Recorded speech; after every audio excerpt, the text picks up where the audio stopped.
Welcome to another episode of My Weird Prompts, an AI-generated podcast featuring the random prompts of Daniel Rosehill as answered by a revolving cast of friendly AI characters. Join us for deep dives into AI, technology, and whatever other random thing Daniel finds fascinating today. Subscribe on Spotify or your favorite podcatcher. Now, today's episode. This episode was generated using artificial intelligence. Please verify facts. Hi, Herman and Corn. I'd love to pick your brains about the different ways one can go about doing a seemingly simple, what you think would be a pretty simple technical project. And it's one of those things where I think sometimes you either don't have, there isn't really an existing solution for doing this, which is actually kind of where AI has been, I think, the most transformative, because we're moving very quickly towards what's being often described as the end of SaaS and the beginning of a new era where we don't even have predefined software like we currently have. Everything is pretty, fits within boxes. People just create the tools they need on the fly. But sometimes the problem is that, and I'm going to try my best to describe it in my own words, the really serious people and normal people want the same thing. I'm talking about displays for productivity, what you might call wall panels. Think about a little display on your desktop that might show the time, maybe a couple of time zones. I'm a big fan of knowing the time in UTC. Might show the latest email you got, might show the latest calendar thing. And you'd think that this would be a pretty straightforward thing to rig together, but not only are there a lot of options, it's actually weirdly hard to find what you want, at least in my experience. And I'll talk about the different things I've looked at. So you have on the one hand these kind of ready-made, pre-integrated things, like integrated hardware software solutions, right? That someone will sell you for. These tend to be very expensive, without naming specific products or vendors, because there's quite a few of them. It's think of like a wall panel that you just plug in, configure. They've got their own kind of lightweight OS, and you set it and forget it. Nice, but not very customizable and very expensive typically. The next thing that you can do is get a Raspberry Pi or an SBC and use a display or signage tool and try to kind of hack around that. And this is where I say that when you have businesses and consumers kind of looking for a similar thing, it gets very hard to find stuff that is actually affordable for consumers if you're happy to pay for a SaaS subscription. A lot of the stuff in digital signage is intended for display in tech offices, showing KPIs. And it seems like a very similar use case to a person just wanting a really nicely defined productivity dashboard, but it's not quite the same thing. You don't typically want your Salesforce metrics. You do want your next email, whereas in the company environment, privacy concerns often say that we're not going to have a calendar, any kind of an inbox integration, because needless to say, if your personal inbox gets displayed in front of a few hundred colleagues because you misconfigured something, that would be a pretty, no-go for the software company. So that's the other end of it. And finally, you have, what else have I tried? Android tablets, right? That's one way to do it, is to just go for something like an Android tablet. You've got the kind of touch interface built in, but frequently it feels like overkill to get a decent performance for display. Even if you want to build yourself a little dashboard with a few screens or tabs on it and little touch interfaces, you actually can't go too light on the hardware, and it ends up becoming just as expensive as the pre-assembled stuff. The final direction, and this is where I think is probably the most fruitful one for this kind of a thing, but where I get a bit confused as to what components do we need. It's a lot better value for money if you separate the display and the compute. So you buy a screen, a display of some kind, a component, and then you buy something like an Raspberry Pi or an Orange Pi or an SBC. The only pitfall for this approach is if you want to put up a few in your house. If you get into this, then it becomes a bit scrappy to have to create a new computer every time you want to create another display. And that's where these networked display things shine, but also the limitations we talked about. If we want to have, let's say, if I were to describe what I've been trying to create, it's something like let's say an Android tablet size thing that has Wi-Fi. So it's got networking. It's got the computer built in, just like on an Android tablet, it's not sticking out. And that's where these SBCs, I find it doesn't really make sense to me. Like, how do you can just sellotape a Raspberry Pi or VHB it to the back of a screen, but it doesn't look the best. So I'm still kind of at a loss for if you just wanted to take it down to first principles, because so many of these dashboards can actually just be built with really elemental stuff like HTML, CSS, Bootstrap, where it actually becomes finicky. And that's why I mention again how surprisingly complicated this stuff can get. Widgets and iframes are kind of a nightmare. And then if you don't go that way, you're looking at API integrations, and it's even more complicated. So what starts out is, oh, sure, it'll be easy. I want to create a little wall display with, 4 quadrants and these things. I ended up finding so many different things, none of which exactly worked, and ended up feeling just more confused about which way actually makes the most sense. Do I want to do a little ESP32 controller and a screen? Is there a component that gives you both of those things together? If so, can you control it remotely so that if I want to turn it on and off using maybe MQTT, and if I wanted to roll out a few of these, how can I do so without getting into the really, really complicated world of either self-hosted digital display and signage things, or the cloud-hosted stuff like Yodec? Is it called Yodec? It's something like that. That costs like $10 per display per month, which makes a lot of sense. It's pretty cheap if you're a retail store or a business. But if you're just a home enthusiast, you might not.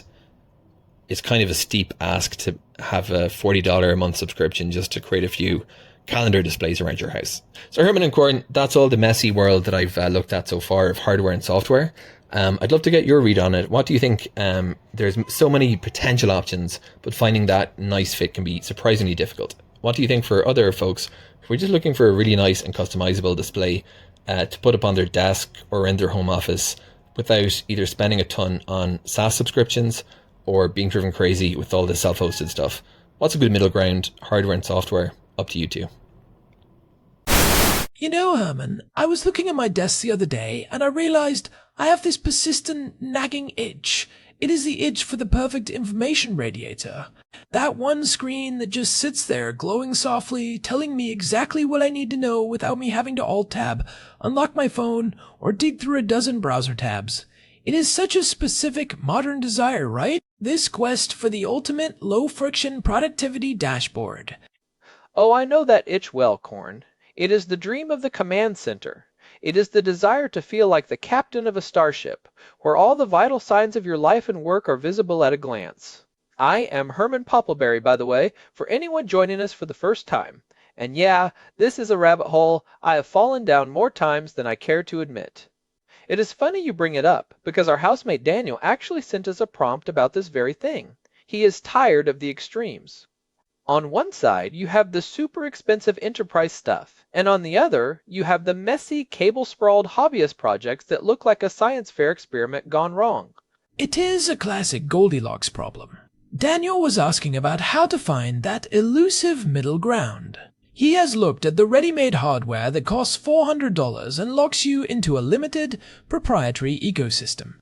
Then he looked at the Raspberry Pi route with digital signage tools, which are usually meant for corporate lobbies and come with those annoying $10 a month subscriptions, just to show your own data. It feels like there is a massive gap in the market for the prosumer who wants quality without the corporate overhead. Exactly. And then you have the tablet route, which feels like it should be the easy answer, but often ends up being either too much or just slightly wrong for a dedicated display. Daniel mentioned this idea of moving toward an era where we do not just buy software off the shelf, but we kind of create the tools we need on the fly. He called it the end of software as a service, in a way. I think there is a lot of truth in that, especially here in early 2026, with how easy it is becoming to stitch things together with simple code or even artificial intelligence helpers. Right, and he is specifically looking for something customizable and affordable for a home office. Something that shows time zones, calendars, maybe even a snippet of your inbox or your task list, but without the friction of a full computer interface. So today, I think we should really dig into what that middle ground looks like right now. What is the actual state of the art for a person who wants a beautiful, functional dashboard without a degree in electrical engineering or a corporate expense account? I love this topic because it sits right at the intersection of productivity psychology and hardware hacking. Let us start by looking at why the existing solutions feel so unsatisfying. Why do you think the expensive ready-made stuff fails for someone like Daniel? I think it is the flexibility tax. When you buy a dedicated productivity screen from a boutique company, you are paying for the industrial design and the ease of setup. But as soon as you want to add a widget that they do not support, like maybe a specific countdown timer for your next sprint, or a custom feed from a niche tool you use, you are stuck. You are a prisoner of their development roadmap. If they decide to go out of business or stop supporting that model, your expensive screen becomes a very pretty paperweight. And the enterprise signage stuff is even worse for home use. Those companies like Yodec or others, they are built for managing 1,000 screens in 1,000 office buildings. They want to sell you a subscription because that is their business model. For a home user, paying over $100 a year just to show your own calendar on a wall feels like an insult. It is your data on your screen in your house. Why am I paying rent for that? It is the everything is a service fatigue that Daniel is talking about. Precisely. So that leads a lot of people to the Raspberry Pi or the Orange Pi, what Daniel called the scrappy route. And I get why he calls it that. Unless you are really good at 3D printing a custom enclosure, you usually end up with a green circuit board taped to the back of a monitor with a messy bundle of cables hanging down. It does not exactly scream professional home office. It screams, I spend more time fixing my dashboard than looking at it. It is the cable management nightmare. But let us talk about the compute side for a second. Daniel mentioned separating the display and the compute. This is actually a really smart architectural move, even if it feels scrappy. If you have a screen that is just a screen, you can upgrade the brains behind it whenever you want. But I think the real breakthrough for the middle ground in 2026 is actually in the world of smart home tablets and repurposed hardware. Are you thinking about the cheap Android tablet route? Daniel seemed a bit wary of that being overkill. He mentioned that tablets can feel like too much computer for a simple task. It can be overkill if you just leave it as a tablet. If you have notifications popping up, or if the battery starts to swell because it is plugged in 24/7, it is a disaster. But if you treat a tablet as an appliance rather than a computer, the game changes.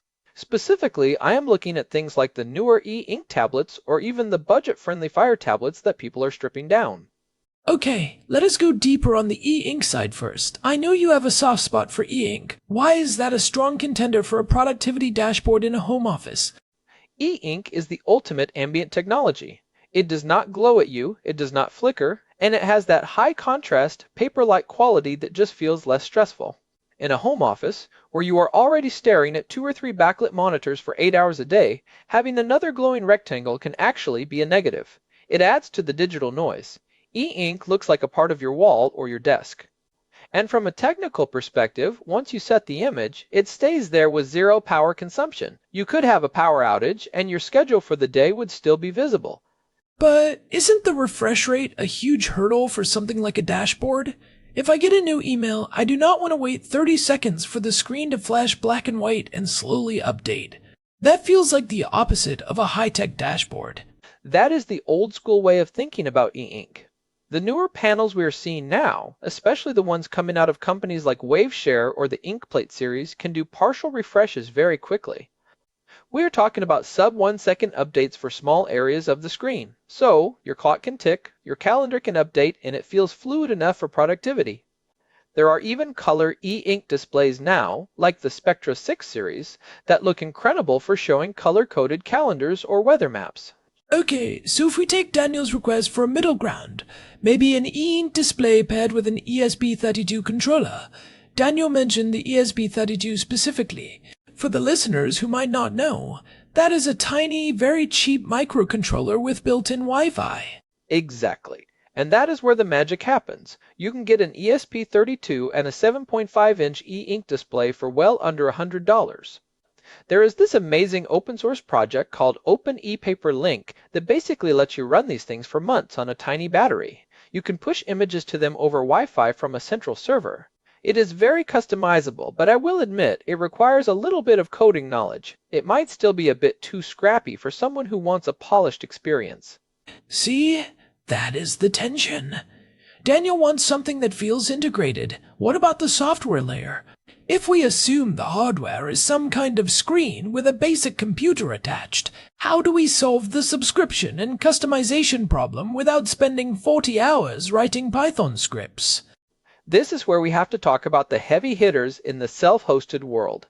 Have you looked at what people are doing with Home Assistant dashboards lately? It has completely moved beyond just turning on lights. I have. It has evolved so much in the last year. It used to be this very clunky technical interface where you had to edit YAML files for everything.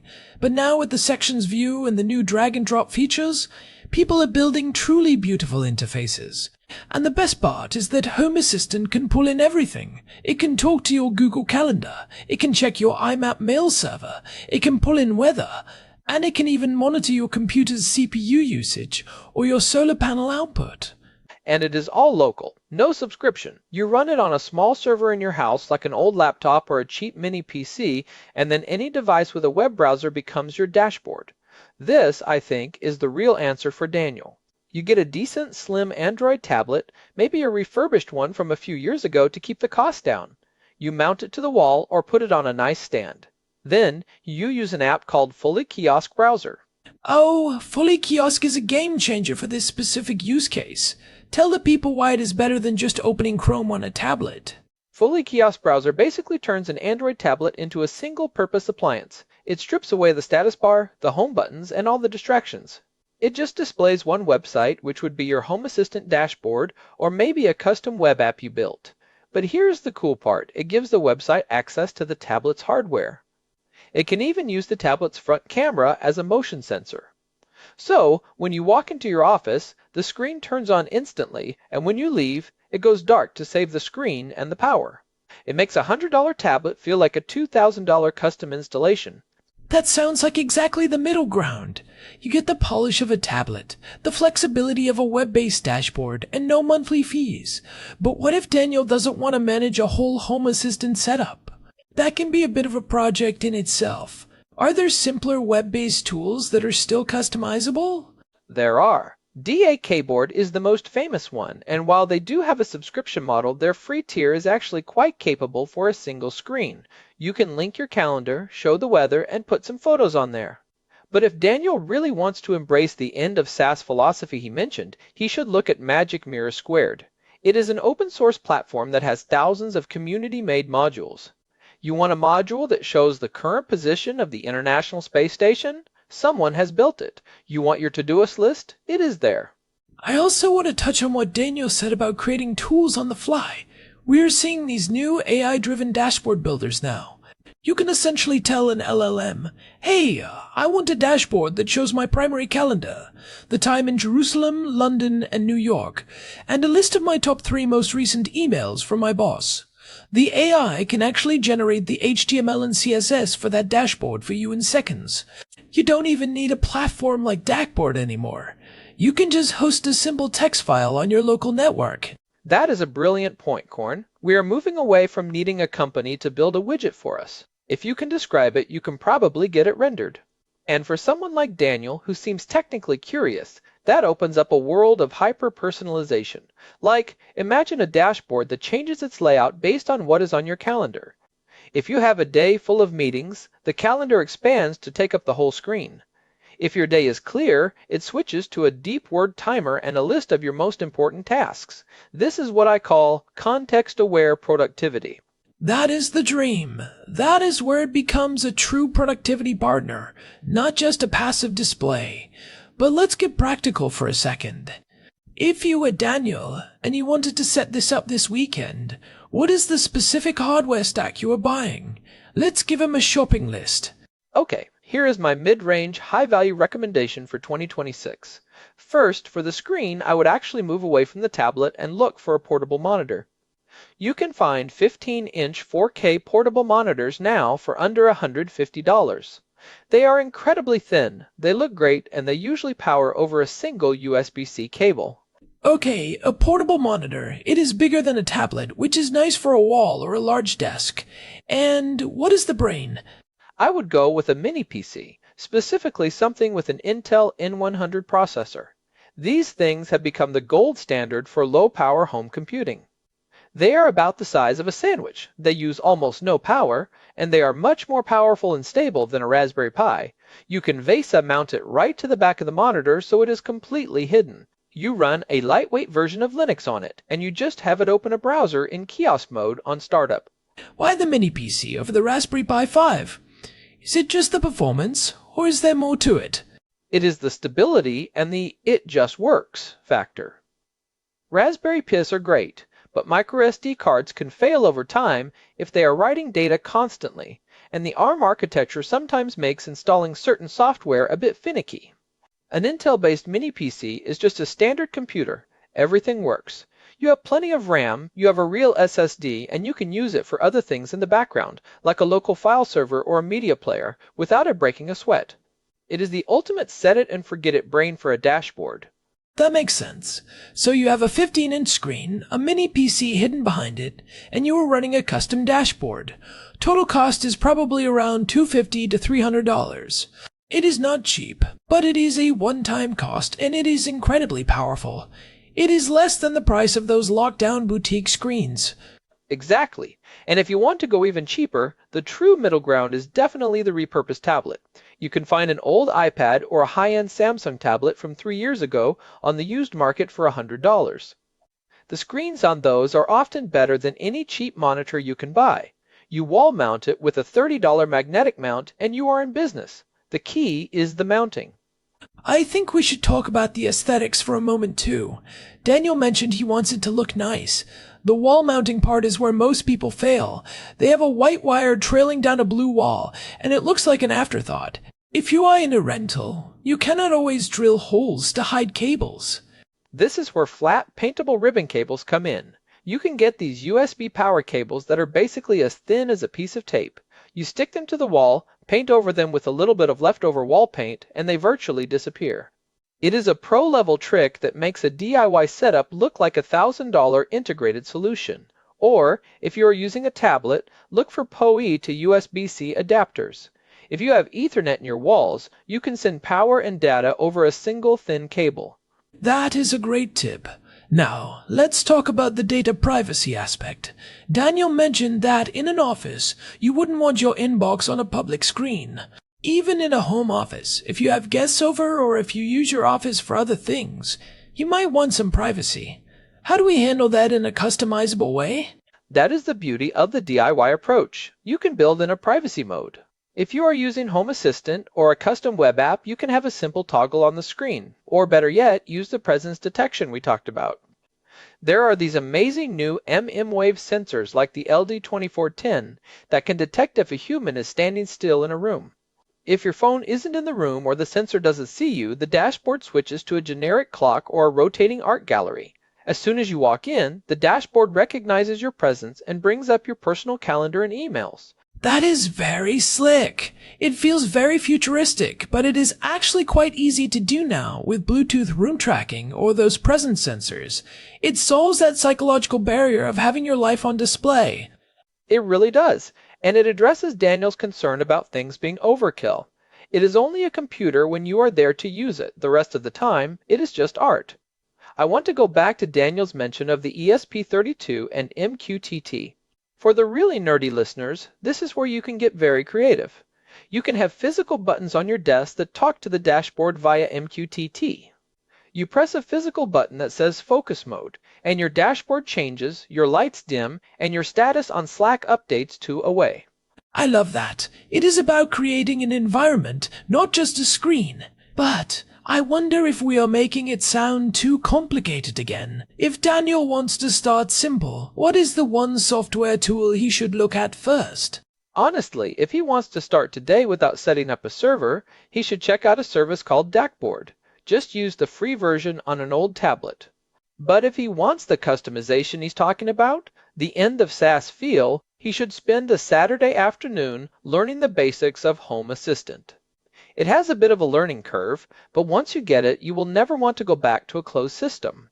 There are thousands of YouTube tutorials specifically for Home Assistant dashboards for beginners. And there are so many templates now. You don't have to start from a blank canvas. You can find someone else's beautiful productivity dashboard layout on a forum, copy their code, and just swap in your own data sources. It is very much like the way people share Notion templates or Obsidian workflows. It is a community of people trying to solve the same problem. Exactly. It is a community-driven ecosystem. And since Daniel mentioned the end of software as a service, I think this is the ultimate expression of that. You are the architect. You are using open source blocks to build a tool that fits your brain perfectly.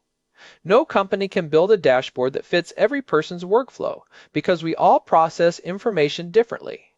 Some people are visual and want a big weather map. Others are text-heavy and want a list of their next 5 tasks. I think that is a really profound point, Herman. The perfect productivity display is as personal as a journal. It is a reflection of how you prioritize your time and energy. If you value your time, spending a few hours building a tool that saves you 30 seconds of searching 50 times a day is a massive win. It really is. And I think we are seeing a shift where people are willing to put in a little bit of effort to get that personalization. The middle ground is no longer about settling for a mediocre product. It is about having the tools to build a superior one without needing to be a professional developer. We have moved past the scrappy phase into the empowered phase. So, to summarize for Daniel, we have 2 main paths for the middle ground. Path 1 is the tablet appliance. Buy a good used tablet, wall mount it with a magnetic mount and a hidden cable, and use Fully Kiosk Browser to display a Home Assistant dashboard. This gives you touch control and a high-resolution screen for about $150 total. And path 2 is the modular display. A 15-inch portable monitor paired with a tiny Intel mini PC hidden behind it. This gives you a much larger canvas, more compute power, and more stability for 24/7 operation. This is the Pro setup for around $300. Both of these avoid monthly subscriptions and give you total control over your data. I think those are both fantastic options. And they both satisfy that desire to move away from the rigid boxes that traditional software puts us in. You are creating a tool that works for you, rather than you working around the tool. It is about reclaiming your digital space. Precisely. And hey, if you are listening to this and you have built your own dashboard, we would love to see it. One of the best parts of this community is seeing the creative ways people display their information. You can reach out to us through the contact form at myweirdprompts.com. Send us a photo or a description of your stack. Yeah, I am always looking for new widget ideas. I have been trying to figure out a way to show my water intake versus my coffee intake on my dashboard in real time, but it is a work in progress. I think I need some kind of smart coaster. That sounds like a very Corn-specific widget. I love it. You probably need a smart scale under your mug for that level of precision. We can talk about the ESP32 load cell integration in the next episode. Don't give me ideas, Herman. I have enough projects on my plate. But seriously, this quest for the perfect display is really a quest for a more intentional relationship with our digital lives. By bringing the most important information out of the hidden tabs of our browsers and into the physical space of our offices, we are making it more tangible and less overwhelming. It reduces the cognitive load of searching for information. When it is just there, in your peripheral vision, you don't have to break your flow to check the time in another zone or see when your next meeting is. It becomes a part of the environment, like a window looking out onto your digital world. A window into your own productivity. I like that. Well, I think we have given Daniel a lot to chew on. It is a big topic, but the middle ground is definitely there if you are willing to look for it and tinker just a little bit. Absolutely. It is an exciting time to be a tinkerer. The hardware is cheaper and better than ever, and the software is becoming more accessible every single day. You don't need to be a coder, you just need to be curious. Before we wrap up, I just want to say a huge thank you to everyone who has been following along with us. We are over 600 episodes in now, and the community around My Weird Prompts is just incredible. If you're enjoying these deep dives into the intersection of tech and life, please do us a favor and leave a review on Spotify or wherever you get your podcasts. It really does help other curious minds find us. It really does.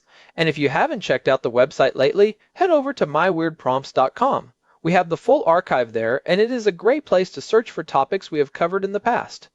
We have talked about everything from emergent AI behaviors to the physics of coffee, so there is plenty to explore. Thanks again to Daniel for the great prompt. It is always fun to dig into these problems that sit right on the edge of what is possible for a dedicated home user. It keeps us on our toes. Definitely. I'm going to go look at some 7-color e-ink panels now. You have me inspired to upgrade my own desk setup. Of course you are. I expect a full report by Monday. Alright, thanks for listening to my weird prompts. We will be back next time with another deep dive into whatever weird and wonderful ideas come our way.